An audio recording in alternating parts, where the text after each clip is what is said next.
Assalamualaikum warahmatullahi wabarakatuh.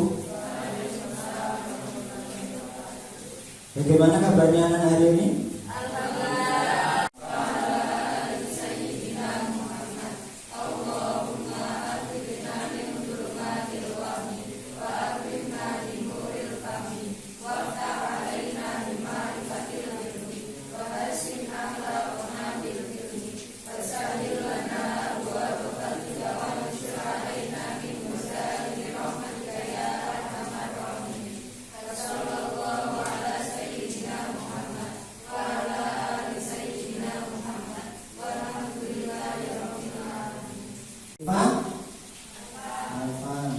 Bagas, Al-Barakah, Nadina mana? Nesa, Noviana, Nuril, Novan, Yusin. Pemrograman dasar atau pemrograman komputer.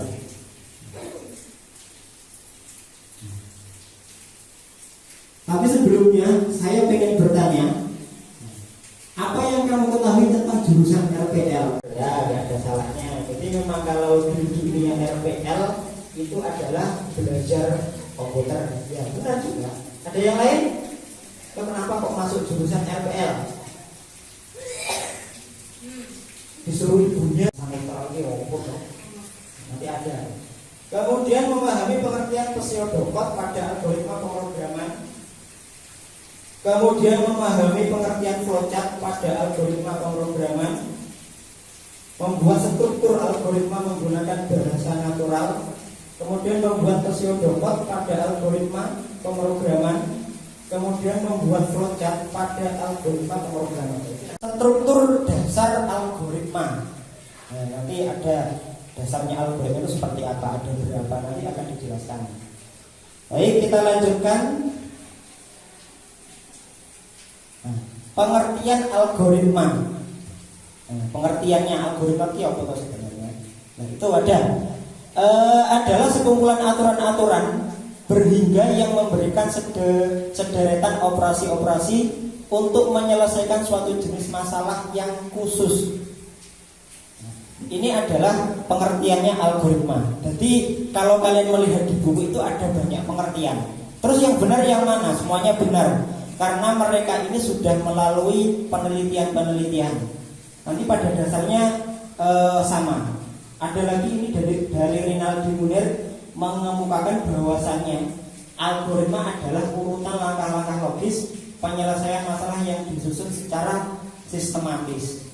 Kemudian ada lagi menurut David Boulton, algoritma adalah hal umum untuk dipahami sebagai suatu keputusan yang tepat untuk mendefinisikan proses komputasi yang mengarahkan dari data awal hingga hasil yang diinginkan. Dari sini bisa ditarik kesimpulan bahwasannya yang namanya algoritma itu adalah sebuah langkah-langkah. Jadi langkah-langkah menyelesaikan masalah. Jadi kalau kalian di dunia komputer itu nanti kalau menjadi programmer itu kalian akan menjawab sebuah permasalahan. Permasalahan apa? Ya macam-macam permasalahannya. Algoritma.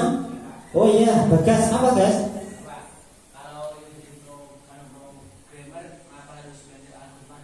Oh iya. Kalau mau menjadi programmer, kenapa harus belajar algoritma dulu? Ayo, ada yang bisa jawab? Kalau mau jadi programmer, kenapa harus belajar algoritma dulu? Ada yang bisa? Oh, kira-kira kenapa? Jadi kalian kan RPL pengen jadi programmer, tapi kok orang bilang dari awal kok tidak belajar komputer, tapi belajar algoritma dulu. Kaitannya apa? Jadi kalau kalian jadi programmer, itu kalian akan menentukan sebuah permasalahan, menjawab sebuah masalah, menyelesaikan sebuah masalah. Tapi kalau menyelesaikan sebuah masalah itu ya ada caranya, ada tata caranya, urutannya itu bagaimana. Jadi kalian misalkan pengen daftar sekolah, Itu kan ada aturannya kan, harus mengumpulkan ijazah, fotokopi ijazah, mengumpulkan fotokopi mungkin kakak, akta kelahiran. Itu kan sebuah syarat-syarat atau alur yang harus dipenuhi. Nah, udah itu tampil. Diam dulu di situ. Kalau yang sudah tampil diam dulu.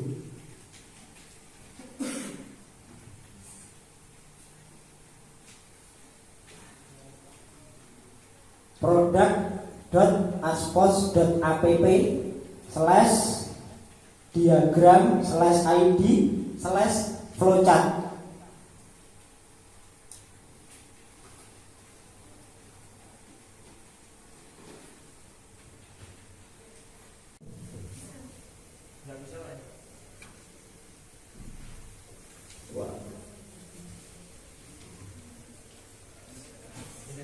Sudah, saya tak buka dulu.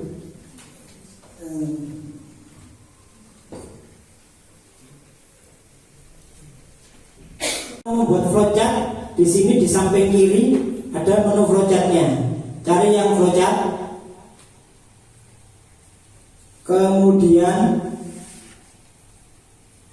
masuk ini, buat diagram alur. Klik. Nanti akan tampil user interface seperti ini.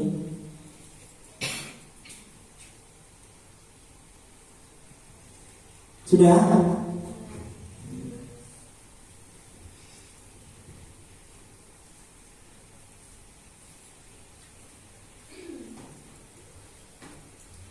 Di sebelah kiri itu ada simbol-simbol yang bisa digunakan. Nah, di sini ada flowchart. Nah, ini flowchart. Di sini sudah, kalau mouse-nya kalian arahkan naik ke gambarnya, itu nanti akan ada pesannya. Nah, ini kelihatan ya. Kalau saya arahkan ini ke Terminator, ini sudah kelihatan start _Terminator. Sudah ada panduannya di sini. Kemudian kalau diarahkan ke sebelahnya, nah ini proses. Berarti nanti kalau proses tinggal ngambil yang ini. Ini ada decision. Sudah ya. Jadi nanti kalau pengen mencari bisa ambil dari sini. Nah, sekarang kita buat flowchartnya. Kalau yang tadi apa ya? Nah, ini aja guys. Mencari luas persegi panjang. Nah, kalau ini dinotifkan atau digambarkan dalam flowchart itu bagaimana? Nah, sekarang yang pertama jelas. Di permulaan kita kasih yang namanya awal, untuk awal Terminator. Nah, kita tarik ke dalam. Ini namanya adalah Terminator. Nah, ini untuk menggambarkan sebuah awalan. Nah, double klik di simbolnya itu, kita kasih nama awal gitu aja. Mulai. Dikasih tulisan mulai, atau kalau menggunakan bahasa Inggris bisa dikasih start, tulis saja mulai pertama. Kemudian yang kedua adalah lebar, berarti kita menginputkan lebar, kita butuh yang namanya simbol data. Dari sini saja kalian klik, ini sebenarnya bisa membuat ini kita butuh, atau ngambil dari sini juga bisa. Kita ngambil dari yang sebelah kiri, ditarik data, kita tarik ke tengah, ini juga bisa. Atau dari simbol Terminator ini diklik, ini kalau kita arahkan ke bawah itu ada yang namanya panahnya. Ini panah. Kalau diklik panah, ini akan otomatis menampilkan ini. Kita klik data, otomatis nanti ada panahnya. Kalau nggak seperti itu, berarti nanti manual ngasihnya. Misalkan saya kasih seperti ini ya, berarti nanti panahnya bisa lewat ini panah atau penyambungnya atau alurnya kalau tadi. Nah, misalkan gini, klik dari sini. Nah ini juga bisa. Banyak cara sebenarnya. Dan kalau saya enaknya pakai yang tadi. Simbol Terminator saya klik, saya arahkan ke sini. Ini ada panah. saya klik panahnya, akan tampil simbol-simbol yang bisa kita gunakan. Sekarang karena kita butuh data, kita arahkan ini data. Secara otomatis akan membentuk. Saya tunjuk atau milih sendiri? Oke, saya tunjuk saja. Yang laki-laki dipecah menjadi 2. Ini yang masuk Fakih, dicatat sendiri ya. Fakih barengan dengan Ervin. Kemudian nanti barengan juga dengan siapa itu namanya? Haris. Satu kelompok ya. Nanti kelompok pertama yang laki-laki nanti Fakih, kemudian Ervin, kemudian Hilmi. Kerja tugasnya adalah ini, kerjakan dan diskusikan dengan mengacu pada LKPD.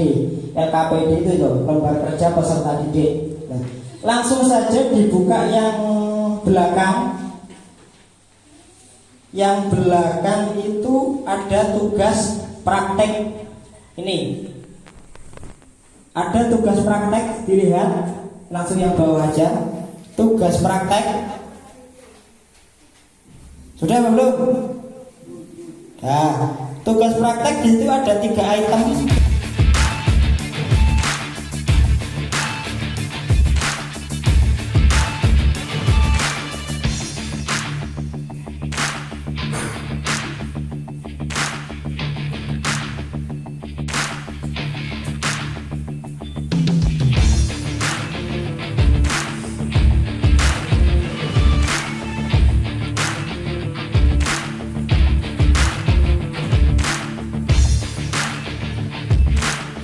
Wabarakatuh.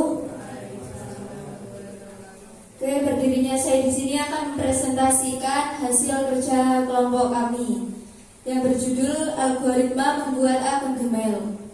Simbol yang digunakan ada 3. Yang pertama, terminator, data, dan proses. Terminator untuk menunjukkan mulai atau selesainya suatu alur program flowchart. Yang kedua, data untuk mewakili input dan outputan. Yang ketiga, proses, memproses inputan. Alur algoritma membuat akun Gmail yang pertama yaitu memasukkan nama depan. Yang kedua, memasukkan nama belakang. Ketiga, memasukkan nama email yang diinginkan. 4, membuat password. 5, memasukkan nomor HP untuk konfirmasi kode.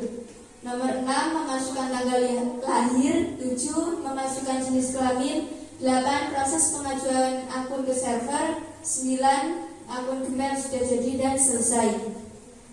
Berikut simbol-simbol dalam program flowchart. Yang pertama yang berbentuk oval tersebut namanya terminator untuk memulai awalan atau menyelesaikan suatu pemrograman dalam flowchart. Yang kedua, jajar jenjang itu namanya data atau input output. Seperti itu, nama depan, nama belakang,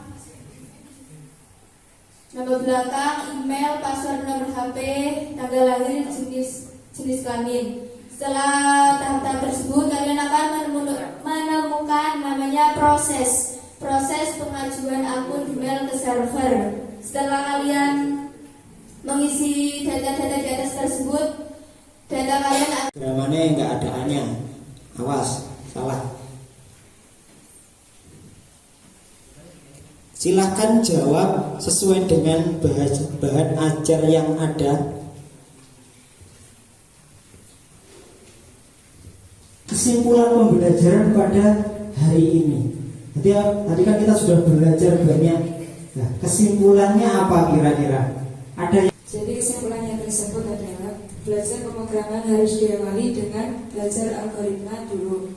Karena kita harus mengetahui langkah-langkah logis menyelesaikan sebuah masalah yang disusun secara sistematis. Untuk pembelajaran minggu depan, silakan nanti dipelajari di pondok, di kamar. Materinya adalah tentang pemrograman percabangan.